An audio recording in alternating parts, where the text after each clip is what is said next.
అవిముక్తేశ్వరానందకు UP ప్రభుత్వం నోటీసులు జారీ చేసింది. మాఘమేళా ఖాళీ చేయాలని తాకీదులిచ్చింది. ప్రయాగ్రాజ్లో స్వామి అవిముక్తేశ్వరానంద్ మాఘమేళా అథారిటీ మధ్య వాదం కొనసాగుతోంది.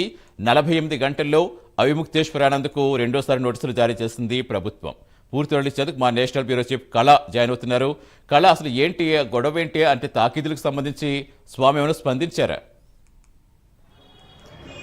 దాదాపు మనకు మాఘమేళ ఒకవైపు జరుగుతూ ఉంది, కానీ మరొక వైపు ప్రభుత్వము తర్వాత అవిముక్తేశ్వర స్వామికి సంబంధించినటువంటి వాదన దాదాపు గత ఏదైతే మాఘమేళ ప్రారంభమైన తర్వాత మౌని అమావాస్య రోజున అంటే దాదాపు ప్రభుత్వానికి తర్వాత ఏదైతే శంకరాచార్య అని చెప్పుకునేటటువంటి ఇక్కడ కీలకంగా వాదనలు జరుగుతున్నాయి. దాదాపు మనకు మాఘమేళలో ఏదైతే గంగా స్నానానికి మాత్రం వెళ్లేందుకు తన భక్తులతో సహా దాదాపు 200 నుంచి 300 పైగా కూడా ఏదైతే ఈయనకు దాదాపు మనకు బద్రీనాథ్ లో ఉన్నటువంటి పీఠానికి సంబంధించినటువంటి ఇతడు చాలా ముఖ్యమైనటువంటి తన సేవకులతోటి అందరితో కూడా ఏదైతే మాఘమేళకు 18వ తేదీన రావడం జరిగింది.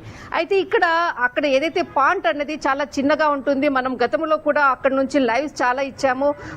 ఒక పాంట్ మీద వెళ్ళాలి అంటే ఖచ్చితంగా కొంతమంది మాత్రమే లిమిటేషన్ అనేది ఉంటుంది. కానీ ఆ పాయింట్ అనేది అక్కడ ఎక్కడైనా కానీ కొద్దిగా కన్నా అక్కడ ఆ ప్రాంతాన్ని మనము చాలా మంది లక్షల మంది కూడా వచ్చేటటువంటి జనము అక్కడ ఏదైనా కానీ గతంలో జరిగినటువంటి కుంభమేళలో జరిగినటువంటి ప్రమాదాలను కూడా చూసాము. అలాంటి ప్రమాదాలు జరగకుండా ముందస్తుగానే అక్కడ ఏదైతే సెక్యూరిటీని కూడా పెంచడం జరిగింది. కానీ ఇక్కడ స్వామీజీ ఆయన అనుచరులతో ఏదైతే పాయింట్ మీద వెళ్లేటప్పుడు కావాలని అక్కడ కొంత గొడవ చేసినటువంటిది, దానితో అక్కడ ఉండేటటువంటి పోలీస్ సెక్యూరిటీ అంతా కూడా ఆయనను వెళ్లకుండా ఏదైతే నదీ ప్రవాహానికి వెళ్లకుండా అడ్డుకోవడం జరిగింది. అదే ప్లేస్ లోనే ఇతడు దాదాపు అంటే నన్ను మౌని అమావాస్య రోజు నదీ స్నానానికి నాకు పర్మిషన్ ఇవ్వలేదంటూ అక్కడ నిరాహార దీక్ష చేసినటువంటిది.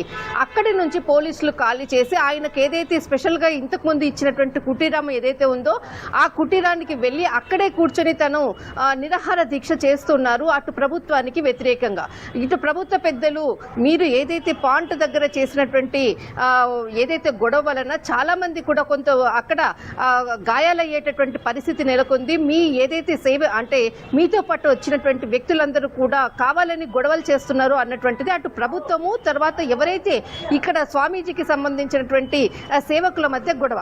అయితే దీనికి సంబంధించినటువంటిది ఈయనకు దాదాపు ఈయనకు టైటిల్ ముందర శంకరాచార్య అన్నటువంటి పదాన్ని కూడా పెట్టడం జరిగింది. అయితే ఏదైతే గతంలో ఈయనపై ఉన్నటువంటిది సుప్రీంకోర్టు ఏదైతే స్టే ఉందో అందువల్లనే శంకరాచార్య అనంటే చాలా ఒక హై ప్రోటోకాల్ తోటి వాళ్ళని లోపలికి తీసుకెళ్లేటటువంటిది ఖచ్చితంగా ప్రభుత్వం నిర్వహించాలి. ఇతడు శంకరాచార్య కాదు అన్నటువంటిది ప్రభుత్వం చెప్పేటటువంటిది. కానీ నేను శంకరాచార్యను, నాకు ఆ గౌరవం మీరు ప్రోటోకాల్ ప్రకారంగా ఇవ్వాలి అంటూ కూడా అవిముక్తేశ్వర స్వామి చెప్పేటటువంటిది. ఇక్కడ దాదాపు ఈ ఇష్యూ మీదనే మీకు అలాంటిది లేదు, మీరు మామూలుగా వెళ్ళాలి అన్నటువంటిది వివాదం అక్కడ మొదలైంది. అప్పటి నుంచి కూడా దాదాపు ఏదైతే మీకు ఇచ్చినటువంటి కుటీరాన్ని కూడా ఏదైతే వాళ్ళకి ఇచ్చినటువంటి ప్లేస్ ను ఖాళీ చేయాలని ప్రభుత్వం చెప్తుంది. కానీ ఇక్కడ ఏదైతే అవిముక్తేశ్వర స్వామికి సంబంధించినటువంటిది ఖచ్చితంగా నేను ఇక్కడే ఉంటాను, తర్వాత ఏదైతే మనకు రానున్నటువంటి పౌర్ణమికి సంబంధించినటువంటి దాంట్లో కూడా నేను స్నానము ఆచరించాలి, నాకు ఇప్పుడు మీరు అనుమతి ఇవ్వలేదు అంటూ కూడా పట్టుబడినటువంటిది. ఈయనతో పాటు మరికొంతమంది సాధువులు కూడా ఈయనకు మద్దతు తెలపడం ప్రారంభించారు. అటు ప్రభుత్వము ఇటు సాధువుల వర్గము విడిపోతున్నటువంటిది. దాదాపు 48 గంటలకు సంబంధించినటువంటిది ఏదైతే ప్రభుత్వం నోటీస్ ఏదైతే ఇచ్చిందో మీరు ఖాళీ చేయాలన్నది. కానీ కొంత ఉద్రిక్తత పరిస్థితులు నెలకొని ఉంది. అటు సాధువులు అటు తర్వాత వచ్చేసి ప్రభుత్వం మధ్యలో జరుగుతున్నటువంటి ఘర్షణల మధ్య ఇది రాజకీయానికి సంబంధించినటువంటి కీలక వ్యక్తులు కూడా ఇందులో రావడం జరిగింది. దీనితో పాటు అటు అఖిలేష్ యాదవ్ కూడా ఇక్కడ స్వామీజీలకు సమర్థించడం అన్నది కూడా చాలా కీలకంగా ఇప్పుడు ప్రస్తుతం ఉన్నటువంటి పరిస్థితి. కానీ అక్కడ నోటీసులు మొదటిసారి మనకి 18వ తేదీన నోటీసులు ఇవ్వడం జరిగింది. రెండవసారి కూడా మరి దాదాపు ఈ రోజు ఉదయం కూడా నోటీసులు ఇవ్వడం జరిగింది. మీరు రానున్నటువంటి 24 గంటల్లో ఇక్కడ ఏదైతే స్థావరం ఉందో దీన్ని మొత్తం ఖాళీ చేయాలి, నేను ఖాళీ చేసే ప్రసక్తి లేదు, ఖచ్చితంగా నేను ఇక్కడే ఉంటాను అంటూ కూడా చెప్తున్నటువంటిది. ఈయనకు ద్వారకాకు సంబంధించినటువంటి మరికొంతమంది స్వామీజీలు కూడా సదానంద మహారాజు తర్వాత మరికొన్ని జగద్గురు రామానుజాచార్య కూడా ఈయనకు మద్దతు తెలపడం అన్నది కూడా ఇప్పుడు కొద్దిసేపటి క్రితంగా వారికి మద్దతు తెలుపుతూ ఖచ్చితంగా ప్రభుత్వము క్షమాపణలు చెప్పాలి అంటూ కూడా స్వామీజీలు ఇటు యోగి ప్రభుత్వానికి ఒత్తిడి చేస్తున్నటువంటిది. మరొక వైపు రాజకీయ రంగుగా ఇక్కడ సమాజ్వాదీ పార్టీకి సంబంధించినటువంటి అఖిలేష్ యాదవ్ కూడా ఖచ్చితంగా ఈ స్వామీజీకి మీరు క్షమాపణలు చెప్పాలి అంటూ కూడా వివాదం మాత్రము 48 గంటల టైం కొద్దిసేపట్లో ముగియనుంది. రానున్నటువంటి పరిణామాలు ఏ విధంగా ఉంటాయి అన్నది మాత్రం వేచి చూడాలి. Right, thank you.